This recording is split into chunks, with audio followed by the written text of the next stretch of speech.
इस क्वेश्चन में पूछा गया है a metallic solid has an atomic radius of 128 picometres the crystal structure is face centred cubic and the density of the metal is 8.898 gram per centimetre cube determine which metal this is. तो ये इसका जो answer आएगा मतलब M जो निकल के आएगा तो कौन सा पीरियोडिक टेबल के हिसाब से उस मेटल का एमओ होगा। तो पहले जो चीज है कि एफसीसी जो दिया हुआ है फेस सेंटर क्यूबिक, तो इसका नंबर ऑफ जो एटॉम्स यूनिट सेल होता है एफसीसी वो 4 होता है और उसका कोऑर्डिनेशन नंबर भी रहता है, पैकिंग फैक्टर रहता है, लेकिन ये सब पूछा नहीं गया है। जैसे कि कोऑर्डिनेशन नंबर 12 होता है, पैकिंग फैक्टर 0.74 होता है। तो हम इसका तो जरूरत है नहीं, सिर्फ हमको इधर लगेगा क्या कितना एटॉम्स पर यूनिट सेल है। तो पहला काम हम क्या करेंगे, पहले मेरे को एटॉमिक रेडियस पता है, एटॉमिक रेडियस ये पता है, आर इक्वल टू कितना है 128 पीएम मतलब पिक्टोमीटर।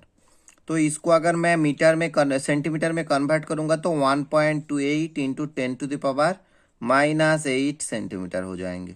ओके, आप जो क्रिस्टल स्ट्रक्चर मैंने बताया फेस सेंटर क्यूबिक का, उसका एफसीसी होता है फेस सेंटर क्यूबिक का जो total 4 atoms per unit cell रहता है, ठीक है, याद रखना।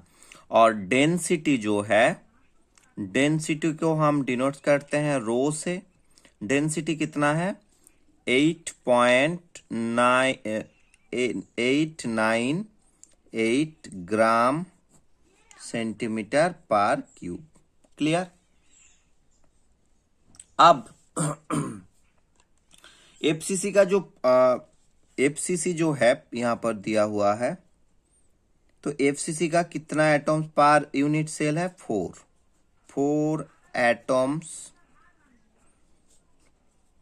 पर यूनिट सेल। तो पहले हमको क्या बताया गया है, कैलकुलेट करना है एज लेंथ, मतलब यहां पर मेरे को चाहिए बेसिकली कौन सा मेटल है। तो उसके लिए मेरे को जो फॉर्मूला लगाना पड़ता है, क्या होता है डेंसिटी का formula n into M divided N A into A cube. तो मेरे को पहले तो a चाहिए, उसके बाद मेरे को v चाहिए, ये सब मिलेगा देन तो मैं पुट आउट कर सकता हूँ ना, क्योंकि मेरे को a और v पता ही नहीं है तो ये दोनों चीज लगेगा, v मतलब ए क्यूब ही हो गया जो मेरा volume of the unit cell होगा। तो मैं पहले क्या निकाल लूंगा, edge length of unit cell निकाल लूंगा। तो मैं पहले निकालना जा रही हूं the edge length A of the unit cell. Okay,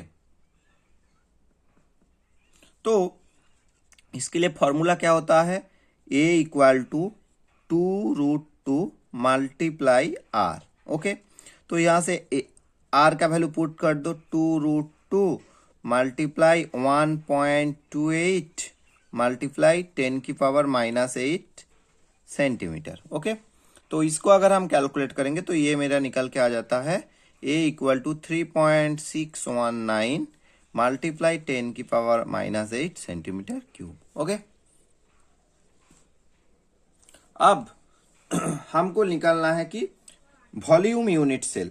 तो the volume of the unit cell क्या हो जाएगा, volume of the unit cell के लिए फॉर्मूला होता है v बराबर, वॉल्यूम पूछा गया है तो a क्यूब हो जाएगा, क्यूबिक है ना, तो a इक्वल टू क्या हो जाएगा, जितना मेरा a आया है 3.619 इंटू 10⁻⁻8, बाहर में 3 पावर में हो जाएंगे। तो इसको अगर मैं सॉल्व करूंगा तो ये निकल के आ जाएंगे 4.741 इंटू 10⁻⁻23 सेंटीमीटर क्यूब। ओके, तो मेरे को भी मिल गया, जो volume of the unit cell मिल गया।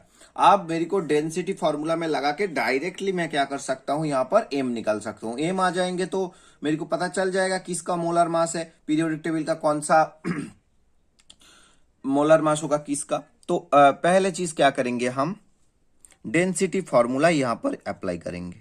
डेंसिटी क्या फाइंड करने के लिए? Molar mass. तो डेंसिटी के लिए क्या होता है? Rho equal to small letter n multiply big letter M divided N A into A cube. Okay, तो ये मेरा डेंसिटी हो गया, ये मेरा एन मतलब 4 हो गया, जो मेरा एफसीसी सेल है, एटॉम्स पर एफसीसी सेल। एम तो मेरे को निकालना है मोलार मास ग्राम पर मोल पे, और एन ए तो कितना होता है? 6.022 इंटू 10⁻23 एटॉम्स पर मोल, और ए क्यू मतलब क्या हो गया? Unit cell volume. तो जस्ट मेरे को ये पुट आउट कर देना है।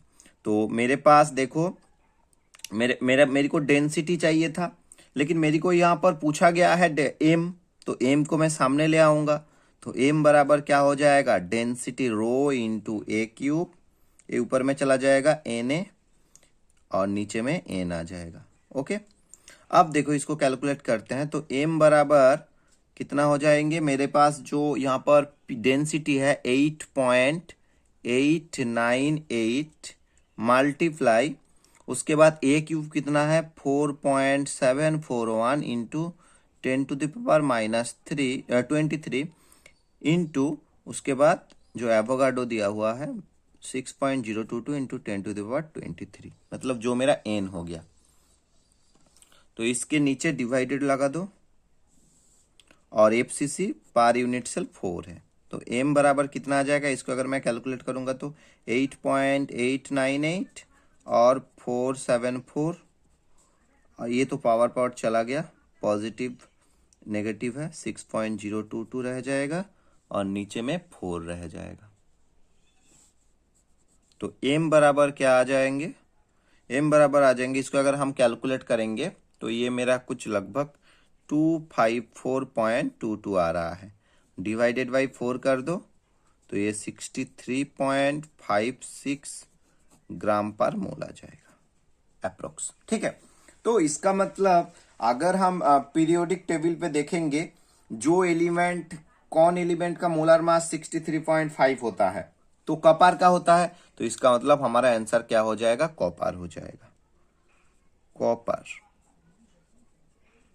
CU।